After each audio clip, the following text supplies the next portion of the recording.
Hey everyone, I'm going to try and do a little video here on fiberglassing. This is a flat top, it's a stone top for a vault for my dad's final resting place. What I've got, it's all latex, it's got the wax onto it, it's got the PVA on it, it's the green sheen that you can hopefully see on the camera. And then what I've done, because I'm just do this as a drop mold, is I put a piece of cardboard,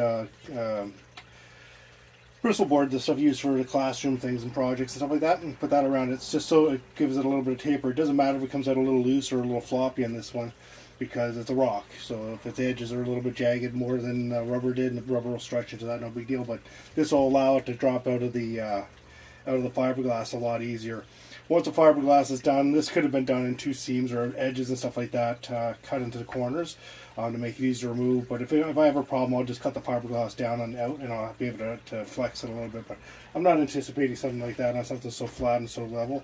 The thickest part of this is 1 inch, the other corner is only a ½ inch, so shouldn't be a problem.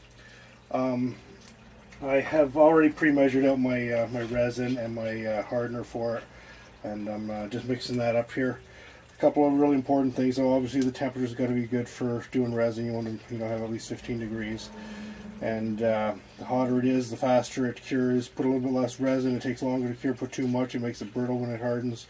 Follow the instructions. Every brand is a little bit different. I use a waxed resin, which means that when you put it on, once it's fully cured, you can't add another layer. If you do, it usually ends up flaking apart at some point in time. Separates, delaminates, or whatever you want to call the right word. So you got to scuff up, either take some acetone, wipe it down, or sand it lightly to give it a roughened surface, and you can put a second coat on. But it makes it easier for cleanup because it doesn't stay tacky. It goes nice and solid afterwards. It's also the cheaper of the two types of resins. This is a polyester resin, by the way. And the fiberglass mat that I use, I buy from Amazon. It's the cheapest place I could find to get the stuff, which is substantially cheaper than all the other places that I've bought mat from. Now, a lot of people will take and they'll put a piece of tin foil down or something, and they'll put the mat down. There's a million ways to do this. If I was doing a Corvette and I was doing a boat and doing a finishing, it would be a whole different story. Of course, if I was doing that, I wouldn't be using fiberglass mat. I'd be using the fabric. Anyways, all I do for the things is I don't pre-wet the mat. I put them on, straighten on like that. I don't see the benefit in the pre-wetting. I think it just makes it harder to work with. Well, you do want to make sure that you put enough resin onto it to saturate into everything. When you put it on, some of them are red, some of them are brown like this one. They all have a bit of a different color to them, which is kind of weird. Never quite understood that part of how the resins change colors, but they do. One of the important things is to make sure you get out to the edges, especially when you got shapes. I'm going to add some little pieces on afterwards just to show you how to do that. Again, this is not by any means anything fancy like you would use for doing a car. Do not use these instructions for doing auto body work. This is strictly for mold making, for backer molds. They don't need to be pretty, they just need to be strong enough to handle the vibration and the smacking around. Make sure it's centered where you need it to be too. I've got enough of this I've pre-cut the mesh so it would go down around the corners and level down and give me a flange around the bottom edge of this. So I'm not too worried about that. Center it a little bit that way too. The one thing you want to make sure is you don't get any air bubbles into them. So initially what I'm doing is I'm just trying to get it all wet. All the corners right out to the edges like this. I'm hoping all this is visible on the camera because I can't touch the phone when I'm covered in resin. Make sure you got gloves on. I do have a big fancy respirator. I am not wearing it right now. I've got a double door shut. Basically everything behind me is open to the elements. Still not an excuse to not have a mask on, but I can't talk and do the video with the mask on, I mean.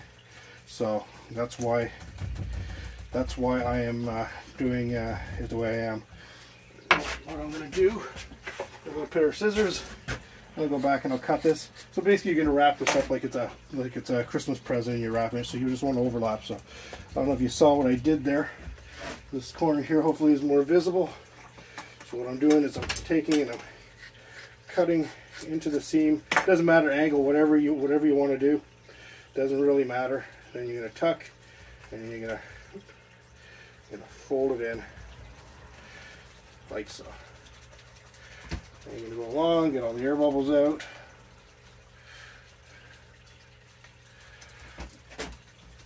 Sometimes you can just tear it. This one actually had a tear in the fiberglass, so it actually works out in my benefit. And you notice the one thing I do, I don't do this. When you do that, that lifts up all kinds of fibers. Dab. A thick, this is again my famous dollar store brushes that I'm always talking about. That I like them because they're cheap, and I like them because they're dense. These little red ones that I get from Dollarama, they don't spit hairs either, which is surprising. And for the latex, I can cut them away and make them softer as needed, and they work really good. This is an 1.25 inch brush that I'm using. And once it's on, it sort of saturates, and then it becomes more flexible. And then you just go over and you make sure, I've got a lip on the stone, so I gotta make sure there's no air bubble there. You'll find air bubbles will form around the edges, and you gotta go back over. And usually the best thing to do is to go on a bit of an angle and sort of squeeze them out in the corner. There is this fancy roller tool for flat surfaces. Kind of useless in the mold making stuff because, well, let's face it, there's not a whole lot of flat things we do in mold making when it comes to statuary. And then I'm going to put a second layer on, like so. Second layer, because I put the other one on thick on the bottom, the resin. You can see it saturating up through just from me pushing through. I don't really have to add a whole lot more resin. This is about probably almost 4 square feet of surface area, and I am going to go through probably, this is I'm going to mix 540 milliliters of resin. I'm probably going to have to do another small batch of it. Just have enough to wet out the edges on this. Might not. It's going to be close. If I can get it down so it's touching the bottom. Like I said, when you first wet it, it's not going to fold. So if you put it on and you're saying, oh, it's not folding, it's not folding, you're fighting it, don't. Give it a minute or two to, even 5 minutes to soften itself up, to absorb into the mat. And all of a sudden you'll see it starts to fold nicely. The key thing is to have no white showing. If you have white showing, that's going to give you problems, because that's going to cause it to lift. You don't want folds or creases in it, because again, that'll cause it to lift in corners. And you see I do everything. I might need a little bit more. It kind of sucks because I don't even need a full batch. We'll see. I may try and cheat this and get away with it just because I just don't have to mix up another batch for a tiny little bit here. Resin stinks, there's no question about it. It's definitely not good for your health. You know, there's a million reasons to use the plaster route that Webb loves using. It is by far a much easier route to go. Not as durable, but if you're careful with it, it'll last you probably just as long as the fiberglass will. Fiberglass is not cheap anymore. You know, I guess nothing in the world is cheap anymore. As I mentioned on the forum the other day, I had a bit of a shell shock when I went and bought my latest 5-gallon drum, and it cost me 33% more, $85 more for the drum.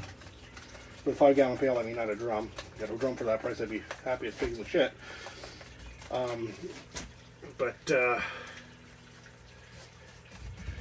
It is what it is. You know, it's the world we're in now. So up goes the prices on everything to make up for the difference, because there's no way to do it without it. Every business is going to suffer that same fate.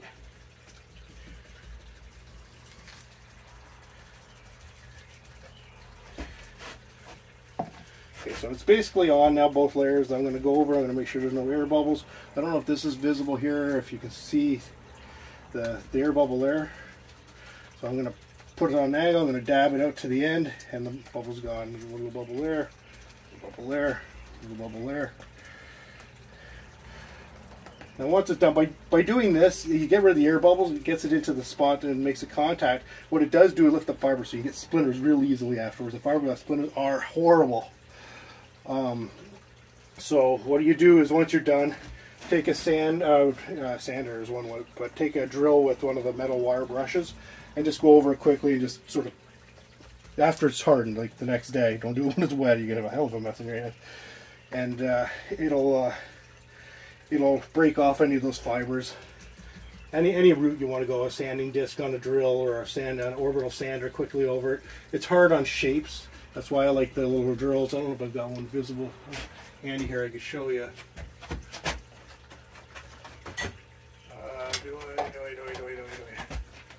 No, I don't. You can even use things like this. I don't know if that's visible. These are drill bits with the sanding plates. They're not the greatest route for them. I tried one of those out. It does work, but it doesn't last long. The metal, the brass or the steel metal things are by far the better route.